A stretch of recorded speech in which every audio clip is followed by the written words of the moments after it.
Hi everyone, thank you for attending tonight's webinar. What we're going to do today is cover a little bit around what the second half of round one, and then for specifically password cracking.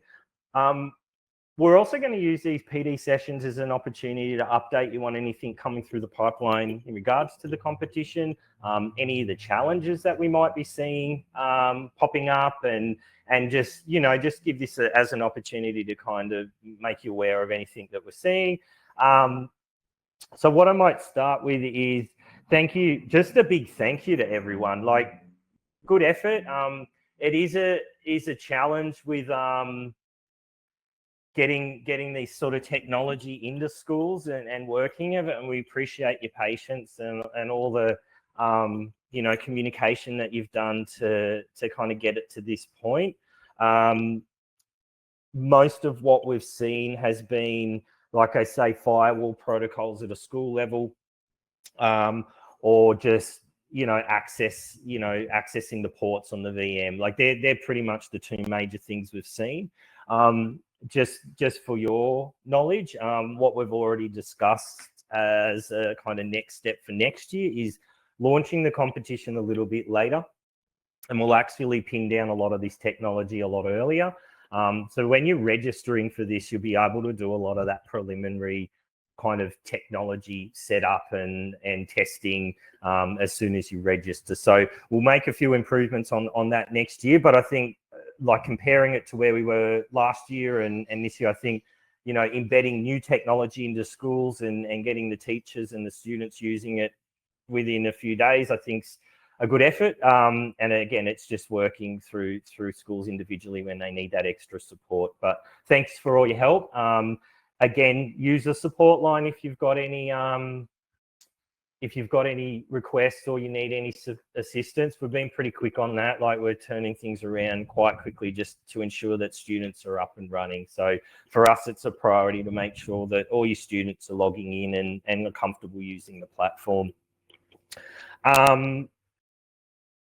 What I just want to flag a couple of things that are coming through the pipeline. So on the 17th of March, we'll be holding a study webinar with our university partners. So that will be around this time again. It will only be about an hour. And we'll use it as an opportunity for students, teachers, and really parents. Like, that's the main thing we want to encourage, is parents to come along to see what the students are considering as a study pathway, and to potentially ask questions directly to the universities themselves. So that will be very exciting. I should get the webinar up in the next couple of days, and I'll be able to send invites out, and we'll share that as a bit of a notification in the LMS to students so that they can register. And also, you know, if you want to encourage them and their parents to come along, please do. Secondary to that, we'll be doing a careers-based webinar. That will be on the 22nd of April, and that will be with our industry partners. So Data3 and the Cyber West Hub, and anyone else that potentially comes on board in the next week or two. So that's really about industry, how you get in, entry-level points, as well as we'll be promoting. Data3 sent me through 3 programs that they currently have at an entry level. I'm catching up with them tomorrow to kind of go through that plan and look at how we're going to promote that, and you know, how we can kind of encourage students to get part of those programs. But there's a couple of webinars that I think, you know, apart from this Teacher PD, are quite critical in you know, giving students and parents and yourselves that full picture of what it's going to take to get them into university and into industry, and, you know, in this cyber career pathway. So they're really exciting. We'll get those out in the next few days. On that note, let's kick off. Where are we? Sorry, slow today. Okay. So what we're going to do is Marnie's going to do a bit of a walkthrough on, we've accessed the VM, we've accessed the LMS. So what we're going to do is, and you know, majority of students are probably getting through the theory components, but what we're going to do is walk you through how you get all your virtual machine information into the LMS, and how the scoring and just how that piece works a little bit deeper. And then Ernest is going to cover password cracking. I was having a look at the slides and they look really interesting like last week. So looking forward to that. And again, this is about answering any questions that you might have and really just kind of making sure that you're comfortable with everything that's coming through and what you're working on. Same with the students. So again, today I'm Ross. We've got Dr. Leah Rosenberg, Marnie Thompson, and Dr. Ernest Fu. So this is your key contact team. You know, the amount of work that they put in the last week to get this up, and the next round is phenomenal. So we're working on round 2 now, which is really exciting. Building out from the round 1. I think it's going to be a really, really good exercise in round 2. And just a flag, it does get harder. Like it started quite easily, but it will get trickier. It will get more technical. But again, that's what these webinars are for, to give you the knowledge so you can support the students, but also just so you're comfortable with a lot of the, you know, concepts and terminology and technical areas that we were working on. I might hand over to Marnie and she'll walk you through a little bit on the LMS, and then we'll hand over to Ernest as well. Thanks, Marnie. Wonderful. Thank you, Ross. I am just going to share my screen just so I can show the LMS platform, because I've got a couple of bits that I do want to touch on first that your students probably would have experienced as they're going through everything. They might be having a bit of fun with that. So this is the view that what your students can see. Can everybody see my screen? Cool. So this is what your students will see. Many of you probably will have seen this over their shoulders at this point if you haven't gone into it as is. They have access to the learning plan, which is the round 1 challenge. They have access to all their theory units. Most of the students that are already neck deep into the virtual machine have blitzed through these. You might find, if you do have any students who have not finished the theory units, there is the occasional error that pops up where it's not registering the completion of those theory units. That is just a slight miscommunication between Accelerate and the e-learning package. It's often also a little bit because your kids are going a little bit too fast through these theory units, which is understandable, but the system does not think nearly as fast as they do. So the main port of call is the challenges themselves. So most students will have access to the VM at this point through the respective link. They will have gone through, they will have seen the quizzes. So they have 20 submissions, or up to 20 submissions for these. They'll be able to go in, have a look, save their answers if they're not ready to actually commit to it. So if I go into the first one, which is our phishing one, there are 5 questions, 20 attempts. I can start an attempt, read through the brief, and go into the questions and fill out those responses. I can save answers until such point I'm ready to submit those answers, which is particularly helpful if you've got a few groups that are jumping in amongst, okay, what is actually the answer? They might not be ready to commit to those answers yet. Most of the students that I've seen who have put submissions through,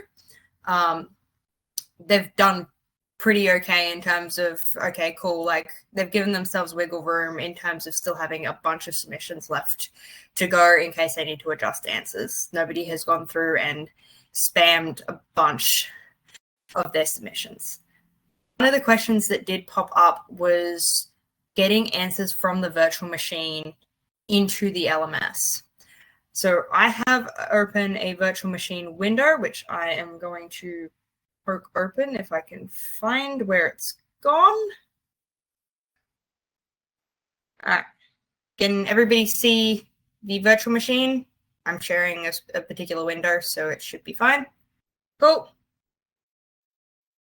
So this is just the teacher one that everybody has access to, not the challenge one, but the point of the matter will still be the same. So your students are into this virtual machine, they are completing challenges, they've got answers, they've decoded a bunch of stuff, but it's all still in the virtual machine. The wonderful thing about these virtual machines is that whatever you copy and paste out of them does not need to stay in the machine. So if I copy this particular file and I drop out of my window and I go back over here, obviously this is not the answer to the question. This is not even relating to the question. But I can just copy and paste straight from that virtual machine window into the LMS. If your students are maybe doing stuff at home with the challenge, or even if they're doing it at school, they can keep these side by side. They can reduce the windows so they've got the browser window with the LMS and their virtual machine window next to each other, and just copy and paste their responses between the two. Once they've got all their answers, they can save, go next. They can fill in a bunch more answers, continue going, and when they're ready to commit, they can just save those responses. Now, what I'm putting in is going to turn around and give me a response once I have submitted it.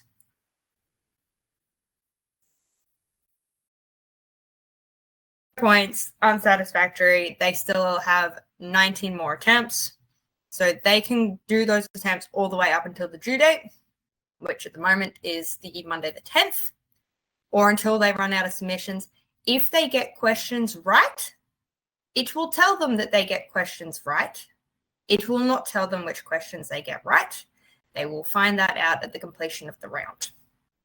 So they will be able to see their overall mark, so they'll know if they still have a bit of wiggle room or whether they're okay, which is a bit more of a quick turnaround regarding feedback that we did not have last year. Last year, they had to wait till the end of the round to even know if they got anything right. This year, they'll know if they've got any of the answers right. They might not necessarily know which ones. Now, as this is an automated system and there is automated marking involved, we are aware that formatting of answers can sometimes be one of the issues that students will experience. They will have the right answer, but it might be a slight difference in the formatting that we might not have accounted for, or just might be just something extra that does not change the fact the answer is correct, that as they see that response, it will come up as wrong. We will be going through at the end of the round and manually reviewing and double checking every student's answers and correcting them if they do have the answer and it's just a slight formatting issue, if it's necessary to actually do that to reflect what they actually did achieve prior to round 2. So if there's anything that's genuinely incorrect, it will be left as incorrect. Not much we can do there. But if they do have a correct answer and it's just that the system hasn't picked up on it, we will be reviewing that at the end. Any questions regarding the challenges and submissions? Well, I have a comment. So, so one of the tricks for new players when you're doing the cutting and the pasting is that if you're on a Mac machine, right, when you're on the virtual machine, you're in Windows land, so you use Control-C and Control-V to copy and paste, right? But then when you move to the Mac and you want to paste into Word or text edit or whatever notepad-y type thing, you need to go Command-C, Command-V. So it's a different keyboard character if you're doing that. Another option is to kind of like use the menus to copy and paste. So you can pull down edit and then copy and then go to the other one, pull down edit, paste. So just a few things to try if anyone gets stuck with the whole copy paste thing. I have to admit, for a very long time, I thought you couldn't copy and paste between the remote desktop and the Mac, but it's not true. You just have to use a different character. You have to use a different key. So, so just try different things like that. It is possible to cut and paste from the virtual machine to outside if you like. So, yeah, just so that people know that. If your students are feeling particularly dedicated, they can type it out and sanity check it as they go, but we do not recommend that in terms of their time. It's crazy. It's crazy. So if is there any questions regarding challenge submission at all? Any questions regarding the actual questions within those challenges? Got a question. As teachers, do we have access to the email for challenge 1? So I do believe that is within the virtual machines. I think within the teacher virtual machine, the challenge stuff is not in there currently. Ernest? Yeah, it kind of is. If people want to gain access. Oh no, it's not, is it? It's an older version that we do, the teacher one. If people want, I can put all of the competition files into the teacher version. If that's a request. Yeah, I think that might help. I think. Yep. So yeah, I can do that. So just put that on thing to list, and then Ross, I'll let you know when it's done, so you can tell everybody. Awesome, good on you. Thank you. Yeah, super. Awesome. We'll do that for you. Any hints? Okay, here's another one. Any hints for challenge 2's later questions? I believe it is the 8th to the 10th that my students asked. They said it would float the idea in the meeting, but also said not to expect anything. Is the 8th or 10th for challenge. So are you talking about round 2 there, Pete? That would be challenge 2 of round 1, which is the encryption. No, no, not yet. No, I'll straight up no. They're going to figure this out. So what we're planning on doing is Marnie's monitoring a lot of this in the back end.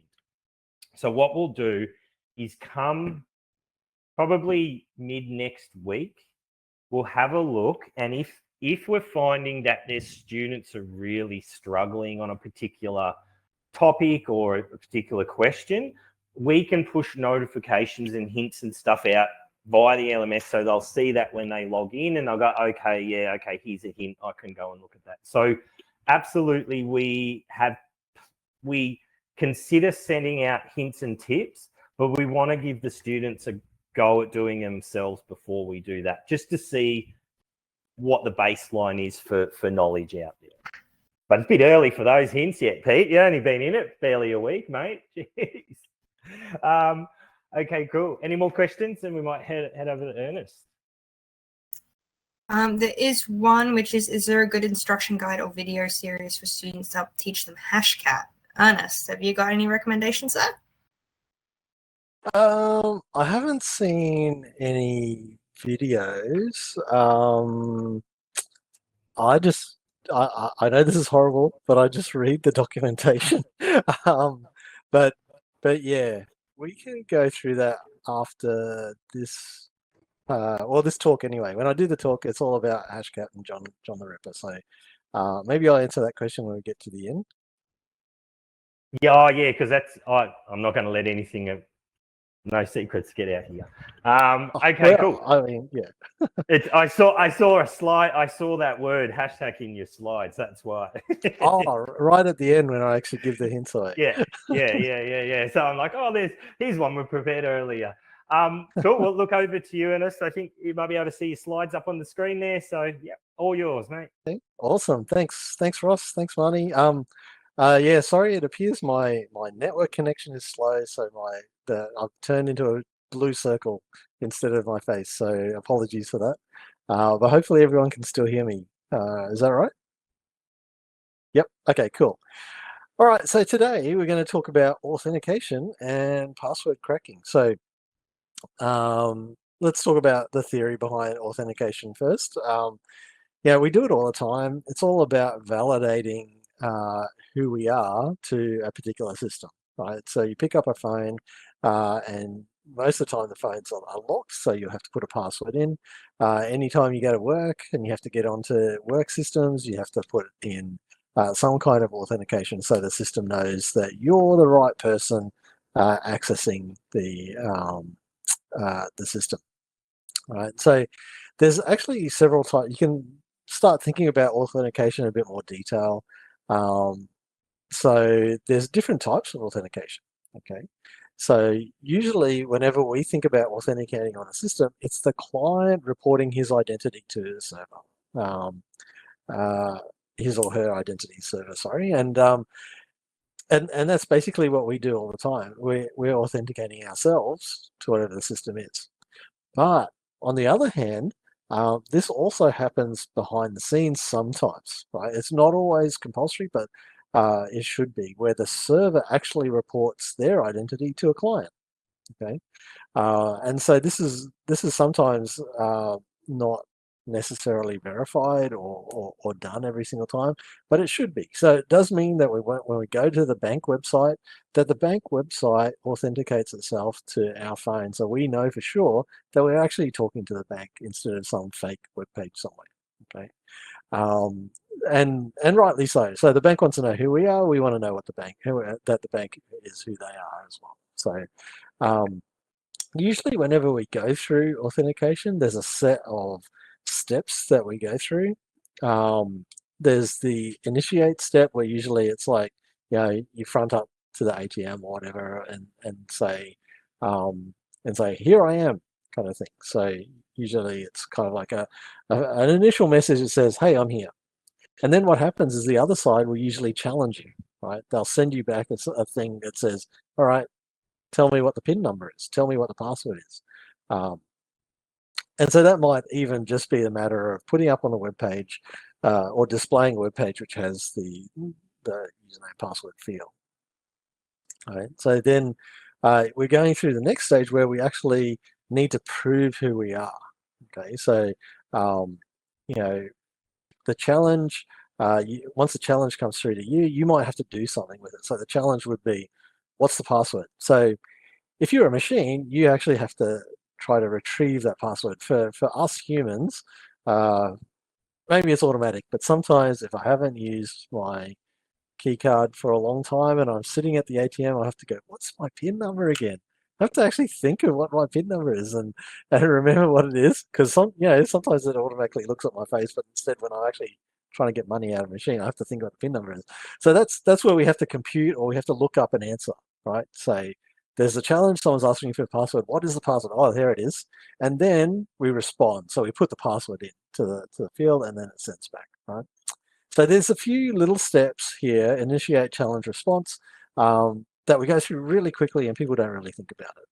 What we do think about though is once the response goes in, once I do put the password in, then the system has to validate it. It has to check that my password is correct. So it checks the proof. And then once it checks it, it can then make a decision. Yes, that is a correct password. No, that's not the correct password. It's not Ernest, right? So it might be, yes, it is Ernest. Let's let him into the system, or let's dish out the money at the ATM or whatever after I've been authenticated. So there's a set number of steps. Ross, let's go to the next slide. Right, so authentication does have three major aspects, but today I'm only going to talk about one of them, which is what you know. So the other two aspects is what you have and what you are. Okay, so you guys probably would have heard that before as well. So with banks and ATMs, we have two factors, which is basically what you have. You must have the key card, usually in the old days. Well, nowadays you must have the key card on your phone or something like that. Then of course there's something you know, so you need to put in your password, or it could be something you are, right? So that's where we might do face recognition or fingerprint detection or something like that. So there are other factors, but today we're going to concentrate on what you know. Okay. So of course the theory is the more of these factors that you incorporate, the harder it is for the bad guys to overcome it. Okay. But in the early days, it used to be just whatever you knew. You didn't need to have a token with you, or you didn't need to have a credit card or anything like that. But yeah, so what do you know? The most widely used authentication method is password-based, right? And why is it, used and loved by many millions of people? Well, basically is that pretty much we've designed systems so that you can put some kind of password in any stage. Web pages specifically designed to put passwords in, so it's pretty interoperable, it's pretty pervasive, it's everywhere, right? The other thing is that because it's been around for so long, the very first type of authentication, really, online authentication, it's easy for developers to put together, right? So, it's almost like standard code now to have some input fields, and you even have a special input field for passwords that'll put stars there or something, or dots there instead of characters. So it's pretty easy for developers to put that thing together. And I believe now even with some systems, it'll have all the code pre-built in libraries for you. You just have to say authenticate the user. So yeah, it's pretty standard and everyone's used to it. Just trying to think. Like I'm trying to remember back to my kids, and when my kids first came up against some kind of system, then they knew how to, um, that they had to enter some kind of password. Right? Oh, that's right, because they wanted to get to the iPad, and they'd always ask me what the password was. So I changed it to my phone number, and now they know my phone number. They can put the password in. But no, I've changed it since then, by the way. So don't go stealing my iPad. But yeah, it was interesting for them to they really quickly got to the concept. I need to know Dad's secret to be able to access the iPad. So yeah. All right, so all these great things about authentication, but there is one thing about passwords by itself, is that it's not secure, right? So we'll talk about this a little bit later. I think some of my slides are a bit out of order, but we've got these different zones, right? You can think about different zones whenever we're doing that challenge response handshake. Zone 1 is the user. That's us, the client. We're connecting into the system. We're trying to engage with it. So the user, from that side of things, they do have a weakness in terms of, people can guess the password, right? And you can tell with me and my kids, eventually when they realized it was my phone number, they could work out that it was my phone number, right? Or my date of birth or whatever, right? So, or they could brute force it. So they kind of said, what kind of things does Dad know? And then maybe we can put that in, right? So, we could put our home address and we could put our phone number, and you can put Dad's date of birthday in, and then eventually they find something that fits the password and they get in. So that's what a brute force attack is. It's just trying heaps of different things to do. Users also can be tricked into doing things, into giving away their password. I think that's the reason why the kids got me in the end. I think I might have mentioned it at some point, and then they end up going, oh, it's the phone number, and then they worked out what Dad's phone number was, because they didn't ask me. They went and asked my wife what the phone number was, and then there's great joy in the household when they knew they could break in. And so yeah. All right, so that's zone 1. That's the user. There's zone 2, right? Which, if you look at kind of like the diagram there, is the transmission, right? So that's where you've got to somehow get the password from you to the system. Now, before, if it's just the ATM and it's just me typing things, that's fine, right? But then if it's usually when you're on the internet, it's me typing something into my browser, and the browser then transmitting that across the internet, across the world, to the servers somewhere, or maybe just down to Sydney from Brisbane, and it's still 1,000 kilometers, but it's got to travel that far to get to the other end before the server can verify it. Right? So if I'm a bad person, I could actually watch for that and watch the transmission as it goes across. Right? So in the very early days of internet, passwords were actually naively sent across the network in the clear. Now, that never happens anymore. Ever since Edward Snowden, people have been very, very careful about encrypting anything that you transmit. So, however, having said that, careless programmers can still allow that to happen. Right? So there is a vulnerability at that stage, the transmission. All right, and then zone 3. Zone 3 is not our end where the users are, but zone 3 is actually the server end, where the server is, right? Where the web server is, or the bank's systems, or whatever. Okay, and you might think to yourself, wow, how could that not be secure? Well, I suppose there's stories about Optus and Medicare and those kind of things. And really, you know, the bad guys can eventually hack into the big systems. So it is very possible that on the server end, someone can find your password. Okay. So the password that's stored at the other end is also not secure. Okay. So that is why there's recommendations whenever you create a username password or you need to create a password is to not use the same password on different systems, right? Because yes, you might have a password for bank 1. I don't know, maybe if you have multiple banks, but if you've got multiple banks, like if you've got a password for one bank and then you've got a password for say Facebook or other social media type things, someone can hack into Facebook, right? And if the password is in the clear, they can read your password, you know, there, and then take that password and go, oh, I wonder if Ernest has an account at Commonwealth Bank. Oh, let's try and see, right? And if I'm using the same password, well, they've already got it, right?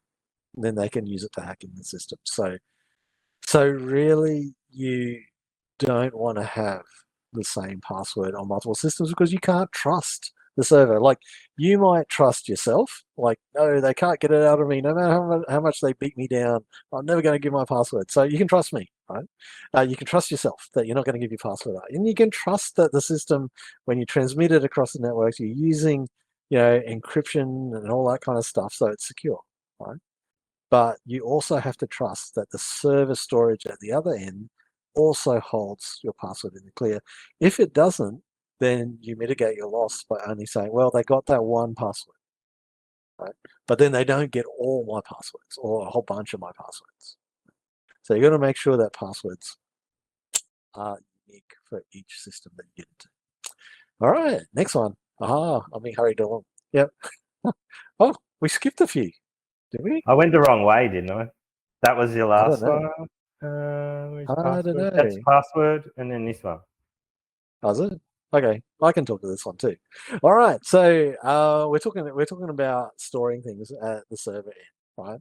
So again, depending on the people who program these things, there's no rules. There's like, I mean, there is a standard, but there's no fixed thing that says you got to store the password in a particular way, right? And many web pages in the past, maybe even now, I have no idea, many web pages store the password in the clear.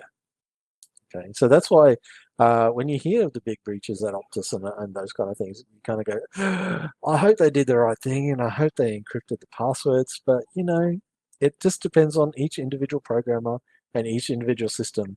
And a lot of people don't even know that's what happens at the other end. Okay, so anyway, we shouldn't send the password in plain text and we shouldn't store the password in plain text. Okay. Well, encrypting isn't that good either. You could say, oh, well, I've encrypted all the passwords, but, you know, you need to check the passwords at some stage, right? So how do you check the passwords? You've got to decrypt it. And so that means to decrypt it, I don't need a key. So remember from last time, we've got a key, we've got to use the key to decrypt it. Where is the key? The key usually is on the same system where we have the passwords, right? So if someone has compromised that system, even though the passwords might be all encrypted, all the bad guys have to do is go, we found the key. Let's unlock them all and let's get all the passwords, right? So that is a conundrum. How do we solve this problem? Okay, and yeah, so the solution is another cryptographic algorithm called hashing.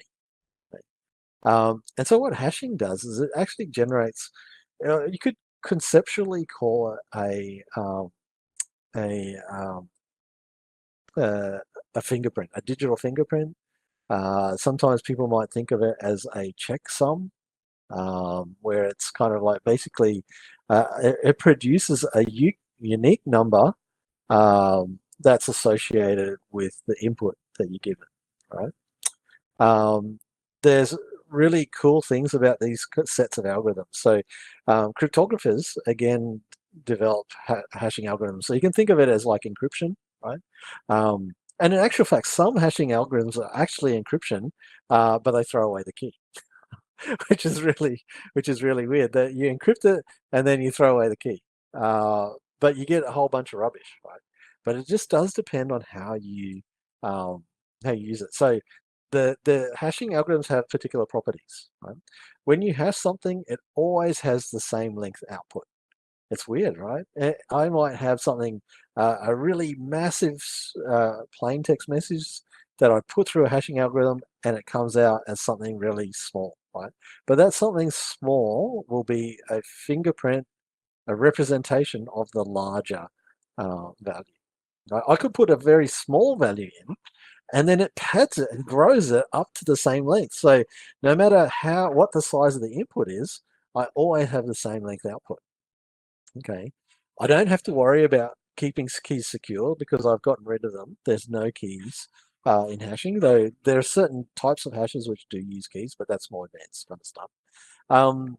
But the hash algorithms, the key part of the hash algorithm is that, oh, I'm sorry about my puppy there. But the key thing about the hash algorithm is that it's one way, all right?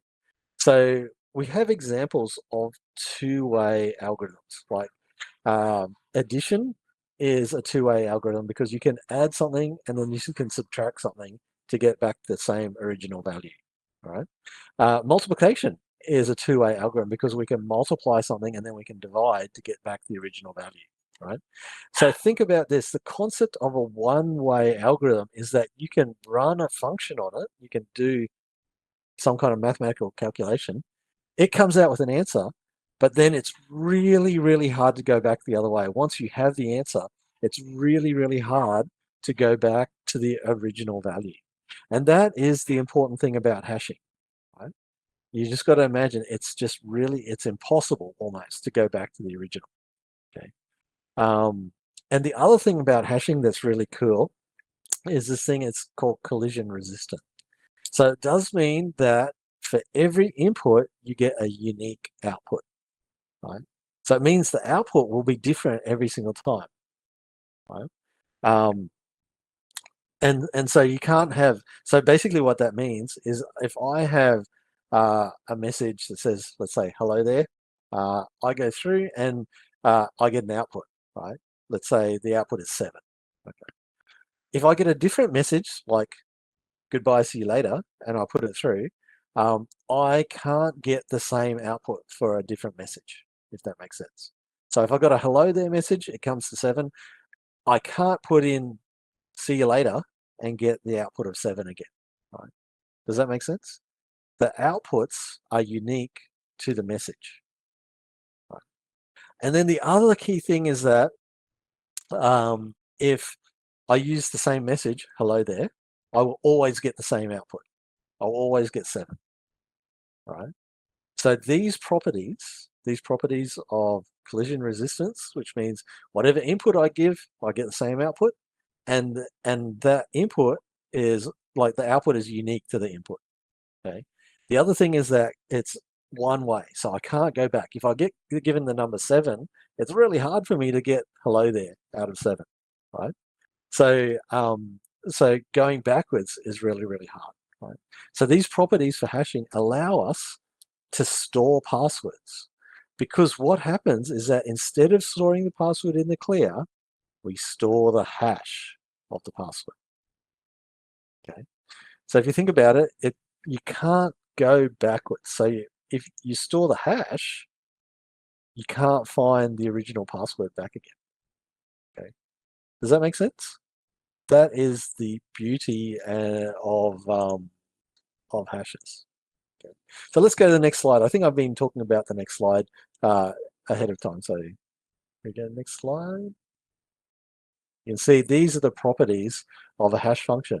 It's a digital fingerprint of the data. It's a one-way, so it's really hard to go back to the original value. Once I've got the value y here, if you remember mathematics, so HDX, H is a hash function, X is the input, and then Y is the output, right? So given given Y, it's really hard to find X, right?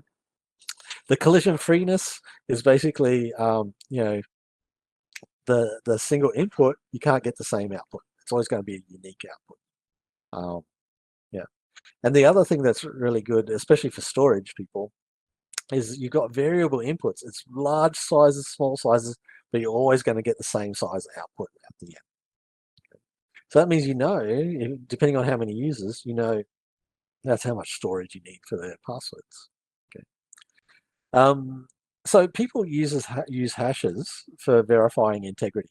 Okay, because if you take a hash of a message that goes through and you send the message and the hash across to the other side, if someone has changed the message, if we calculate the hash for that message that you've received, compare it to the original hash, right? If the message has changed, then the two hashes will be different. Does that make sense? Yeah, the hashes are used to check integrity. Because if the message changes, then the hash will be different. Okay. And so that's the thing. If you store your passwords that way, right? If someone we can store the hash of the original password. So let's say our password is password, and we have the hash of password, right? And we store that. If someone puts in the wrong password, like let me in or whatever, we run the hash of let me in and we compare it with the hash of password that we stored before. They're going to be different values, right? But if someone actually types the correct password, right, we'll be able to create a hash of it, and then we can compare that with the hash we stored, and they'll be the same, right? So then we know that the password is correct. Hopefully that makes sense. Right? So this is how computer systems work. They don't store passwords in the clear. Okay. So most good operating systems will do that, but not necessarily web pages, because web pages can store their passwords in the clear if they want. Okay, next slide. So we have put down some very famous algorithms. MD5 stands for Message Digest 5, is a older algorithm, and it was cracked way back, or it was broken way back in 1992.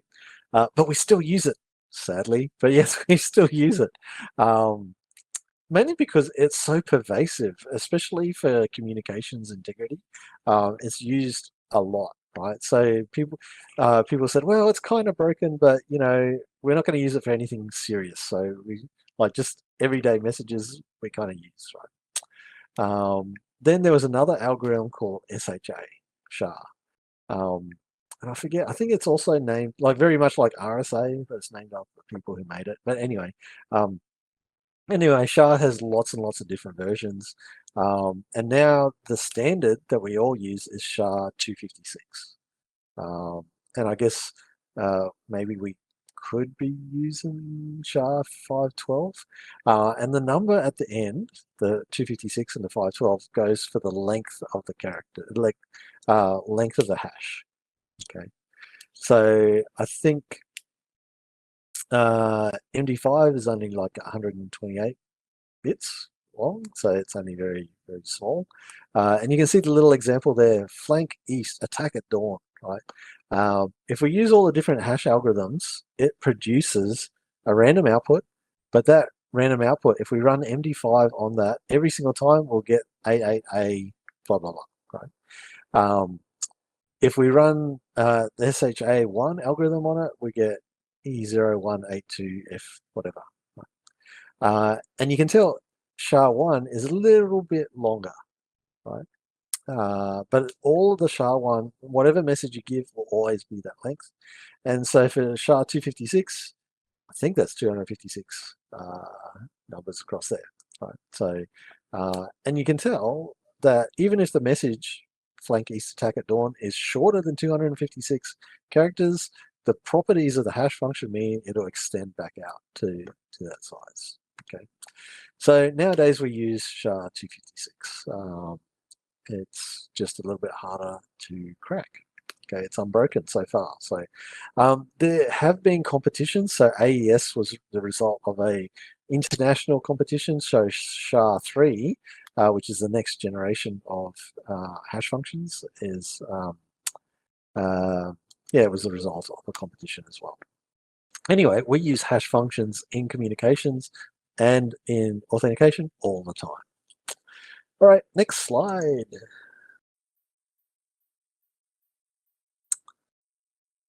All right, so this is how we use it, and I've already kind of given the secret away. I guess at login time, we take the user password, whatever they typed, we hash it, and then we go to the stored database with all of the hashes. And if the two hashes are the same, then we can say, you've typed your password incorrectly. Right? So the benefits are, if someone breaks into the database, they won't be able to see the user's passwords. And because of the hash function, you can't go backwards, so you can't find the original password either, right? The other great thing about hashes is because they're standard length, the storage size is like, you can put massive, passwords in, and the storage size will always still be the same, okay? There are drawbacks though. One of the drawbacks is that if a user forgets their password, which I guess people do every now and again, especially if we've got more complicated passwords, if they forget the password, you can't get it back again, right? So you have to do some other system. And we've all done it before. If you forgot the password, it'll take you to an email address or something like that and say, click the link to reset password, right? So that email is another factor, a multi-factor to authenticate who you are, because we just assume that email is correct and is you. Okay. So yeah, you can't get the original password back. All right. And this is the other thing, is that hashed passwords are not perfect, because attackers know that the hashes are stored in the system, right? And so what they do is they go, I know Ernest uses his phone number as his password, right? Let's see if that's really true. They break into the system, they find the hash, they go and get Ernest's phone number, right? Because they got it out of my kids, and then they run the hash of my phone number and they compare it to the hash of my password, and they go, Ernest's password really is his phone number. Please, the example is horrible because I don't use it, right? But if they did that, then they go, we've worked out what Ernest's password is. And if Ernest foolishly has used that on other accounts, then they can use my phone number as well, right? So hashes are not perfect, right? We still require long passwords that are hard to guess, right? Because the bad guys can guess it, and then they just need to hash it and then compare it against the hashes, right? And that's how they do it. All right, let's go to the next slide.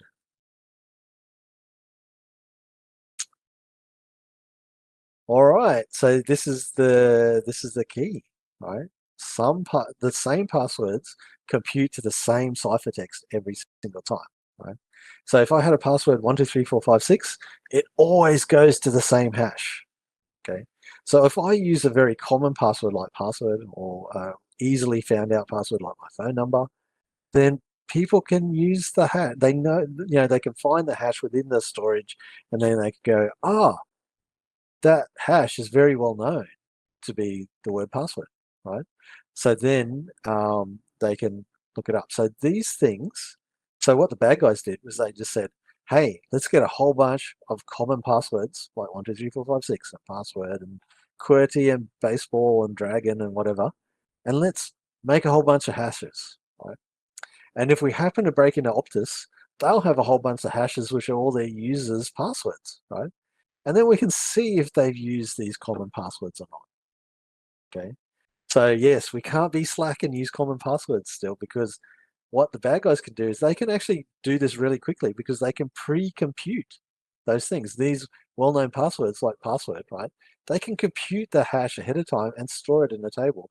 And all they need to do is search it and look it up. So these tables with all these pre-computed hashes are known as rainbow tables. Okay, I don't know why it's called that, but that's what they're called, rainbow tables.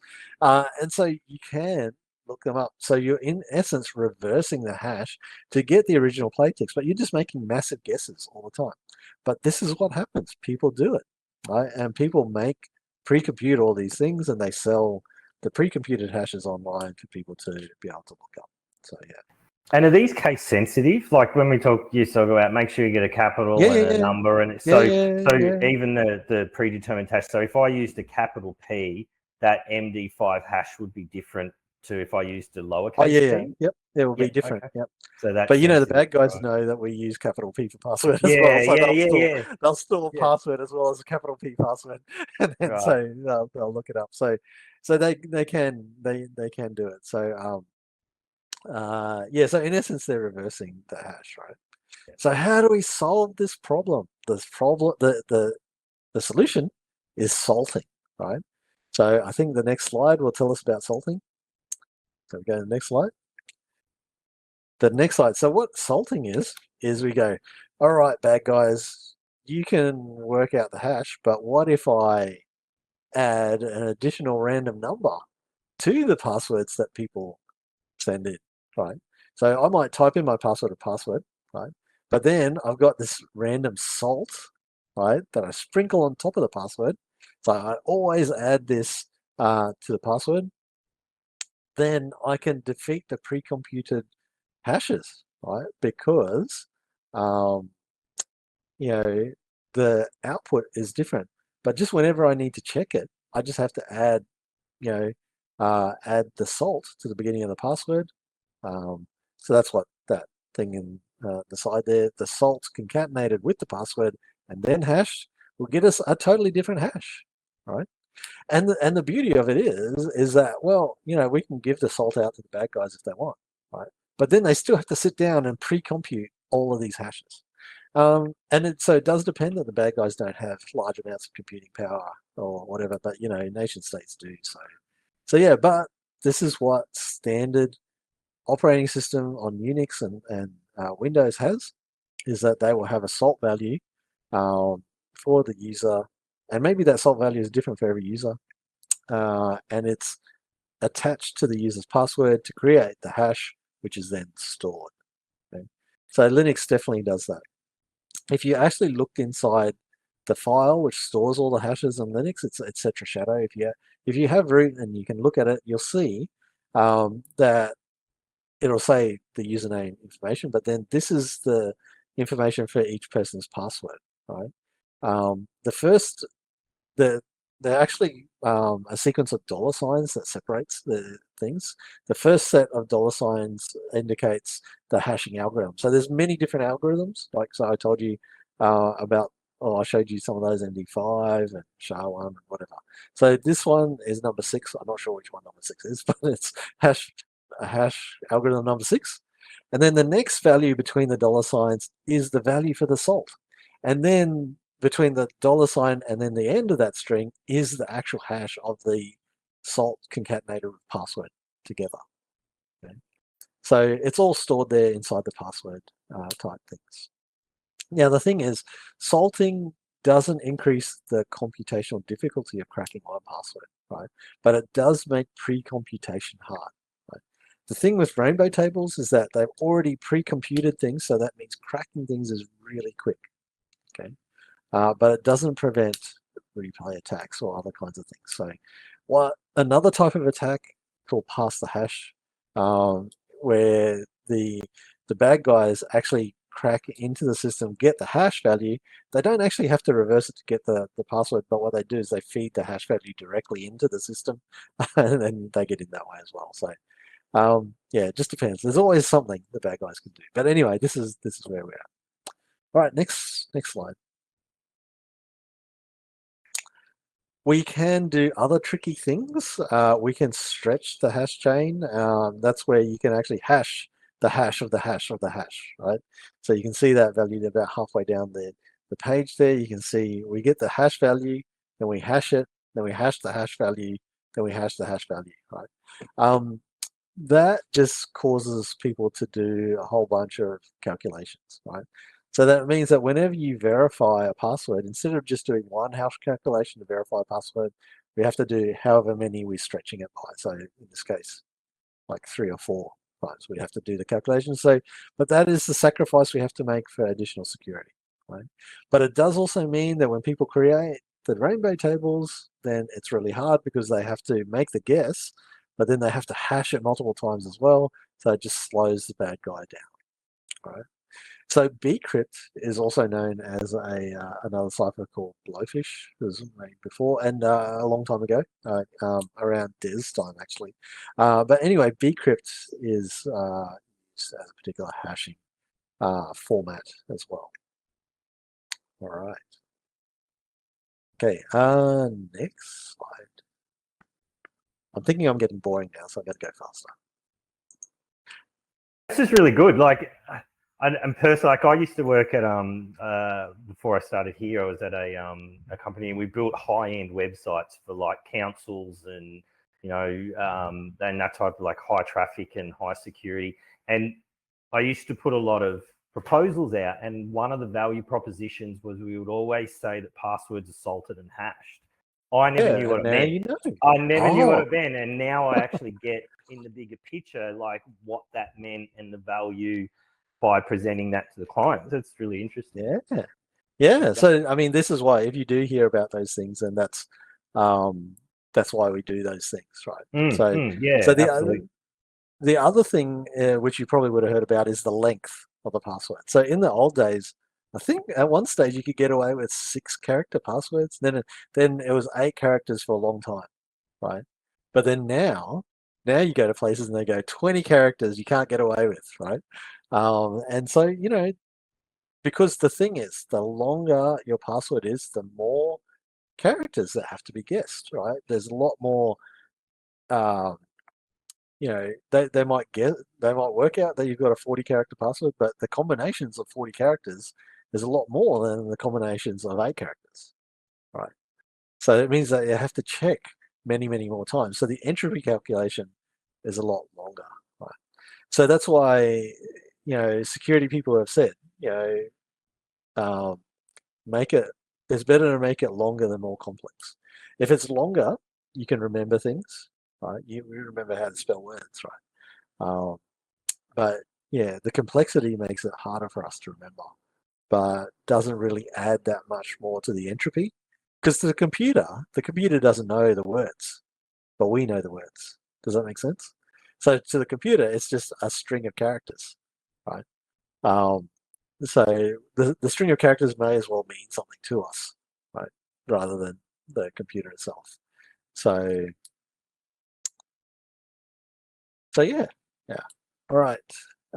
That's a slide on length. Is that true? Based on 35 billion guesses per second, is that what you mean by computing power in those sovereign states? So that's how many like guesses it will process in a second. Yes, but that's probably not computing power level of, like, if you buy a mid-level GPU, that's what you get. Right. So those are the calculations you need to work out what gets shown on the screen for Fortnite or something like that. Because if you think about it, the graphics calculations that you have to do are massively hard, difficult compared to just guessing passwords, right? So nowadays, every time a new generation of GPU comes out, and also GPU have been driven by AI type things as well. So the GPUs are getting faster and faster. So passwords, like I said before, they're not super secure. You've got to use it with other authentication algorithms. And that's why they've gone passphrase, not a pass. That's why they say use a passphrase. And why everything is multi-factor authentication, right? Because you need to have that second channel to do it. So you can't really depend on the password by itself anymore, because the bad guys have capabilities, and it's not that hard to get that capability. So you never want to send the password over unencrypted channels, so always encrypted. You never want to send the password in the clear, so it should always be hashed, and you should never store it in the clear. So it should always be salted and hashed. It should always have multi-factor authentication, and the reason why is because you're not depending on just the password, right? Because you're depending on maybe a second password, but a different channel as well. There are other established authentication protocols that you can use. So this comes from another slide deck, so that's why it's for practice and workshops and stuff like that. So But we don't necessarily have to do that. There's a whole bunch of other kinds of algorithms out there in cryptography land that we don't cover in high schools. But if anyone wants to go on and do PhDs and stuff like that, please come and see me if they're interested in this kind of stuff. But yeah, so these are general rules for authentication. All right, next slide, which is the most important slide, the next slide. So here's the cheat sheet.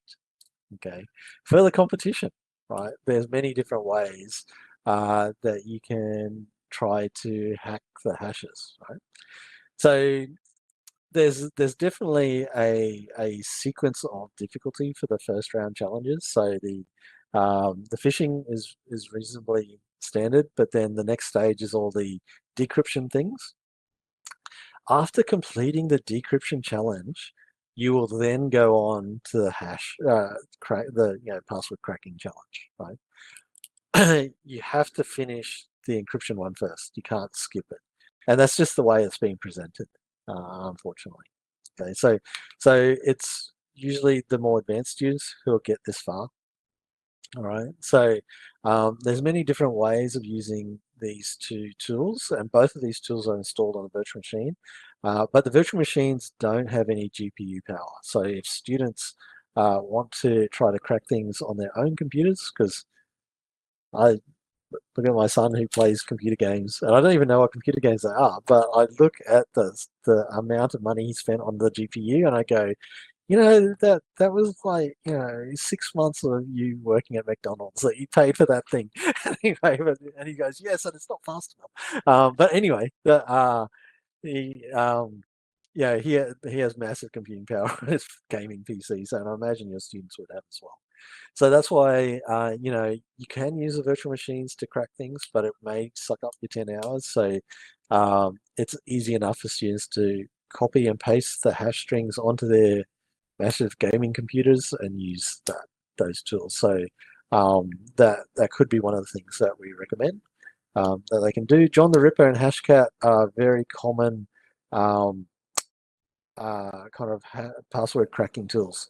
These ones, basically what they do, like what John the Ripper does, in the dictionary attack, what it does is you have a word list. So you can see the commands for John in the dictionary attack, you give it a word list option, and that's a text file. And I've included the RockU text file, but in the virtual machines, but you can download them from anywhere. It's actually like 100 megabytes, so you probably wouldn't want to you could cut and paste the whole file, but you wouldn't want to cut and paste the text, right? But you can just download it from anywhere. It's basically in the early 2000s. RockU was a gaming company, had lots of people's gaming accounts, and it was back in the day when people didn't use hashes on the web page. They got broken into, and the bad guys said, hey, to prove that we've broken into RockU, we're going to distribute all the passwords that we found. So they did that, and it's like millions and millions of passwords. That's why we realized that like the most popular password for RockU was 123456, right? And that's mainly because they forced everyone to have 6-letter passwords, at least that. But it's 123456, and then the second most popular password is password. So they didn't have any restrictions on passwords. But anyway, so getting back to this, you type John as a command, then you've got your word list, which is a whole bunch of possible passwords that you can put in. And then the next thing you tell John is what kind of format is those passwords, other passwords you want to crack going to be. So you have a look at the password. Probably I tell the students, look at the length of it to make a guess, right? So if it's only 128 bits long, then it's probably MD5, right? If it's 256 characters long, guess what? It's probably SHA-256, right? If it's usually the lengths will give you the idea of what the algorithm is, right? Or if you see inside the strings, if there's $ at the beginning, have a look and see. It might be bcrypt or something like that. So you've got to tell John or Hashcat what formula to try, because what it's going to do is it's going to go through that list and hash it hash the values in the Rocky one.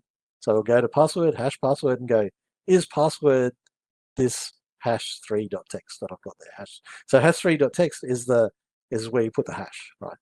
That you're wanting to crack. Okay.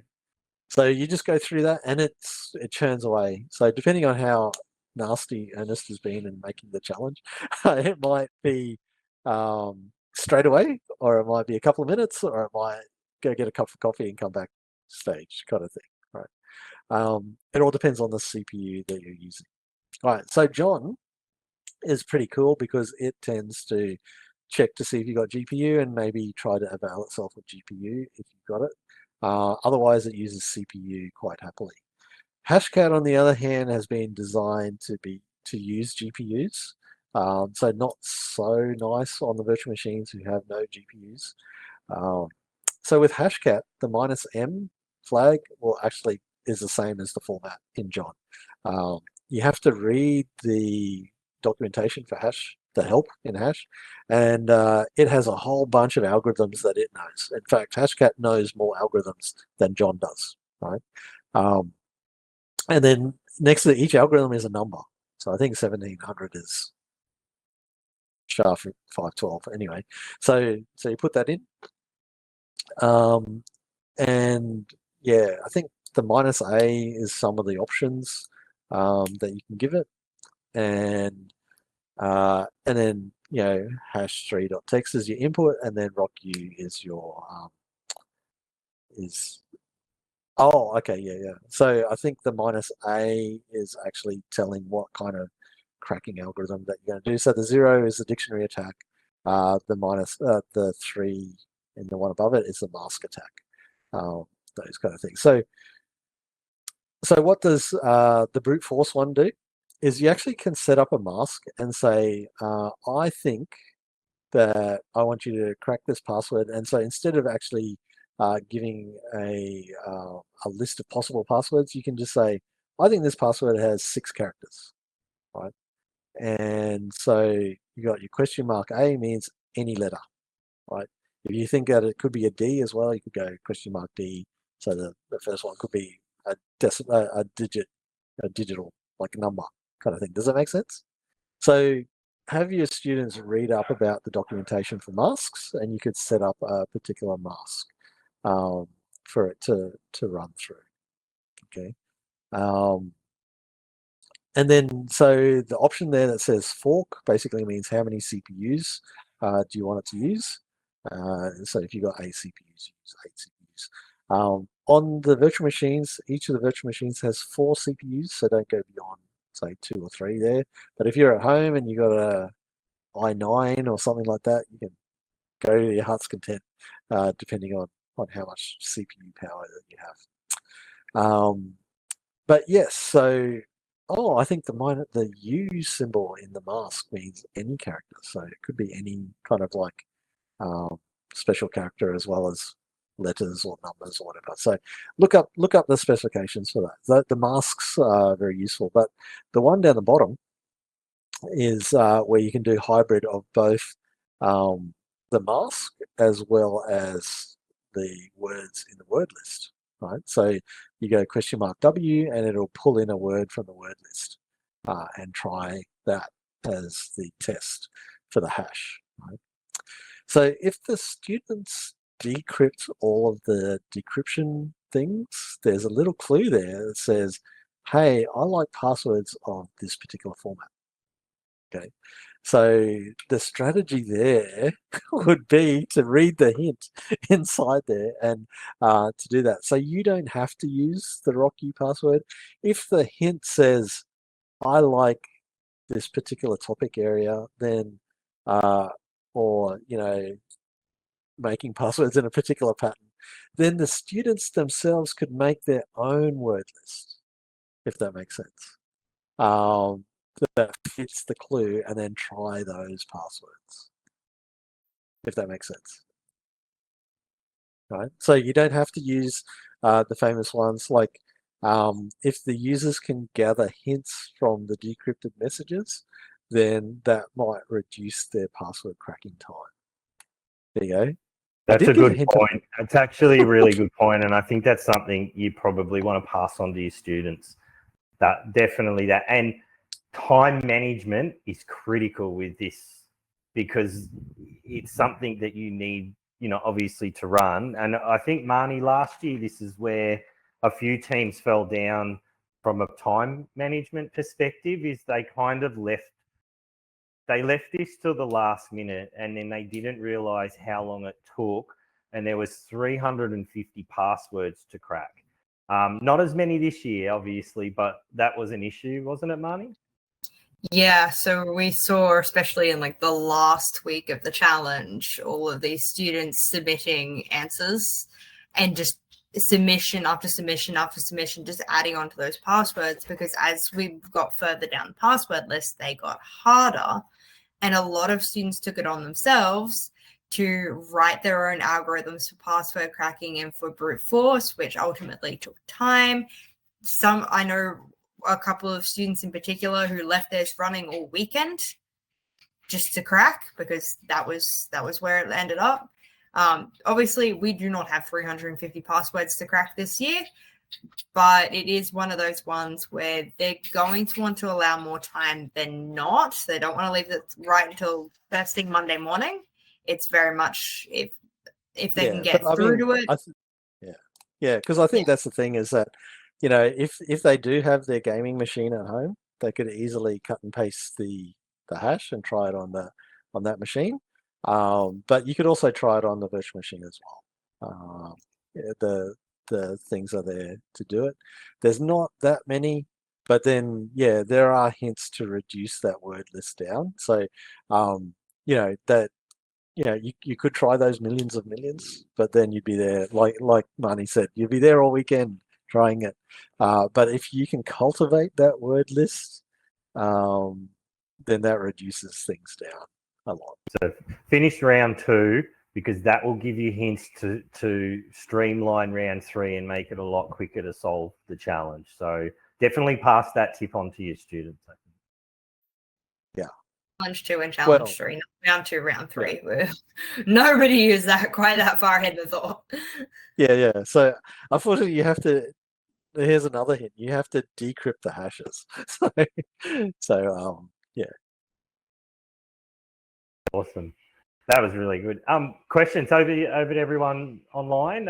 Is there any questions? Is there anything you weren't sure on? It's anything we can help you with. Here's a question. How do students get access to the server-side DB hash passwords? Oh, how do they get to it?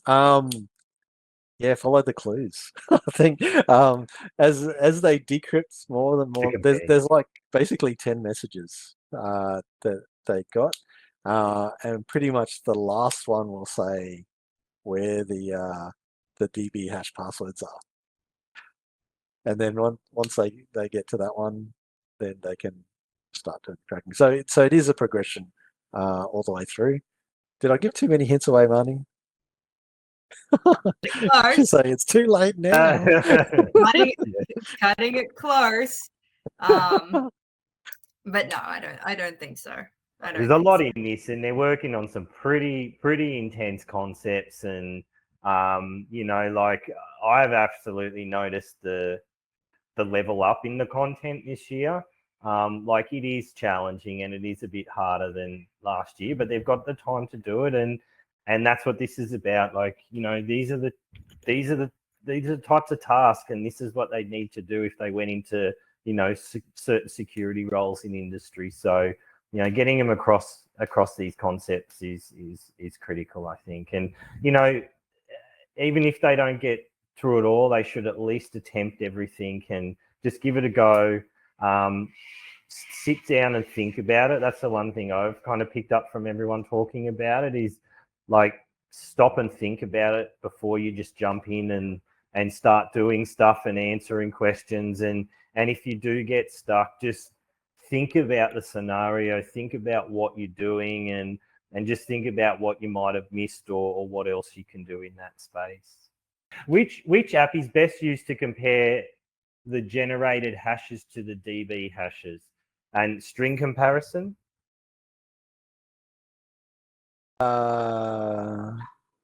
I'm not sure. So which app? So we're talking about John the Ripper or Hashcat? Those are the apps that actually automatically do the comparison. Like they'll actually run the algorithm, create the hash, compare it, and then we'll put up a big green tick if it's the same and say, this is the password. It'll print that on the screen for you. If it hasn't worked it out, there'll be like a little red kind of spinning thing saying, I'm thinking, I'm testing.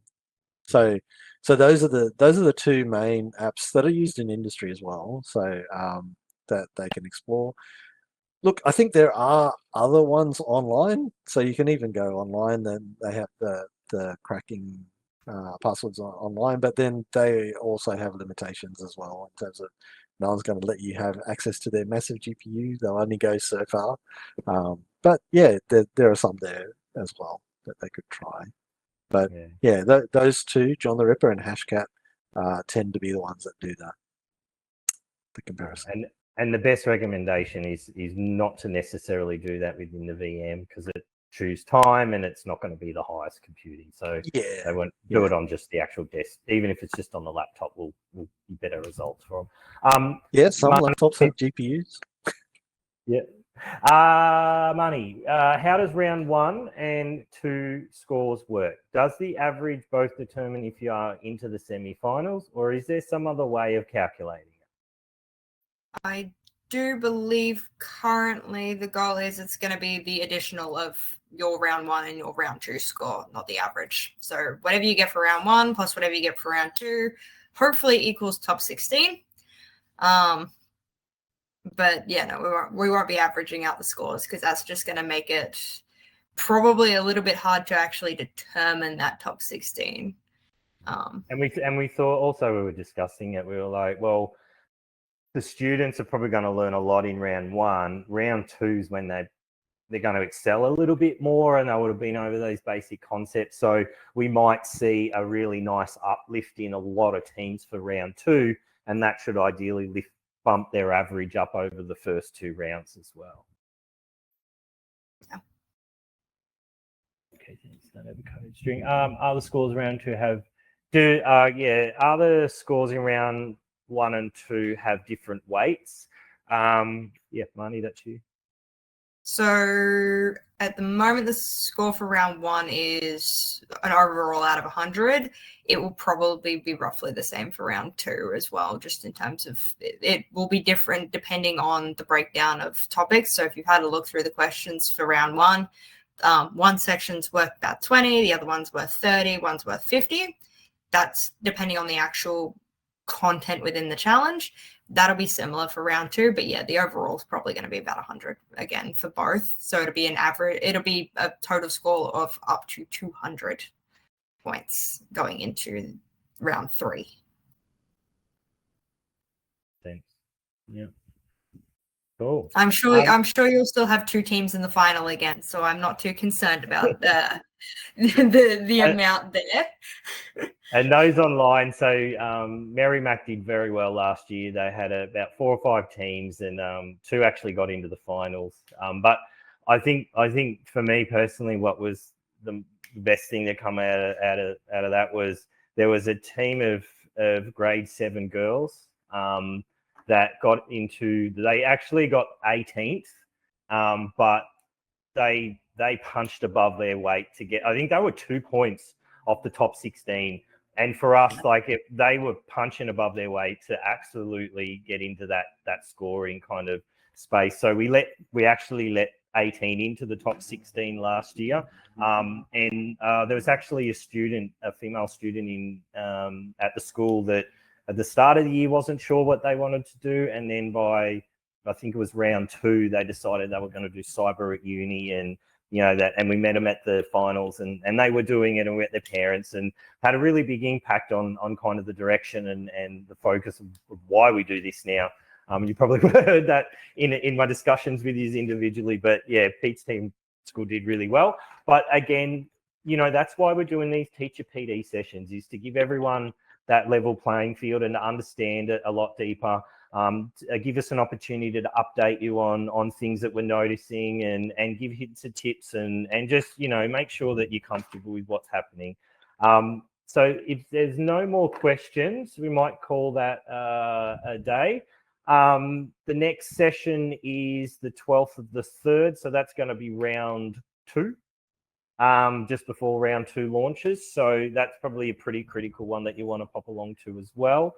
And then also those the careers and the study webinars. I think they'll be really, really, really critical in pulling this together for the students and just getting them to understand kind of what the next steps are, and those pathways that they can take into these careers. We'll continue to send out some comms in the coming weeks, and just general information about what's up next. Reminders are about, you know, a week to go, that type of thing. So we'll send those out over the coming weeks. But I think, you know, probably what you want to do with students by the end of this week is check in where they're at and make sure that they've got a plan to finish by the deadline. That's going to be the critical thing. Like we said, the password cracking is a time planning one, so they really do need to get through those first 2 kind of challenges so that they get the hints that it's quicker. And if you want to give them that information, I think that will really help them to kind of plan out what they need. We've got the support line open if you do need any help, so please keep sending stuff through there. We're jumping onto that as quick as we can. But apart from that, look, thanks for your time. Reach out if you do need anything. Ernest, I really appreciate your knowledge sharing. That was great. Yeah, I've learned a lot every time, and it's, you know, I'm not the most technical person, but you make it seem easy. Until I have to sit down and try and work out those algorithms, then I'm lost. Yeah. That's a hard, but yeah, thanks for that, and we'll see everyone next time. Jump online and register for the next PD webinars, but let us know if you need a hand. Cool. Thanks everyone. Have a lovely evening, and we'll talk to you soon. Bye bye. Thanks everyone. Yeah.